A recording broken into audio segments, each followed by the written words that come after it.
வேந்தரு நபிகள் வசிக்கும் வீட்டில் விளக்கே தேவையில்லை, விளக்கே தேவையில்லை.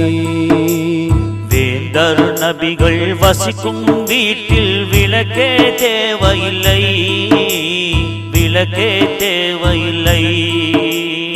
ஏந்தல் நபிகள் இருக்கும் இடத்தில் இரவே வருவதில்லை. வேந்தரு நபிகள் வசிக்கும் வீட்டில் விளக்கே தேவையில்லை, விளக்கே தேவையில்லை. ஏந்தல் நபிகள் இருக்கும் இடத்தில் இரவே வருவதில்லை. திங்கள் நபிகள் உலவும் தெருவில் தென்றல் நடப்பதில்லை. சங்கை நபிகள் அங்கம் முன்னே தங்கம் ஜொலிப்பதில்லை. அண்ணல் நபிகள் அருகே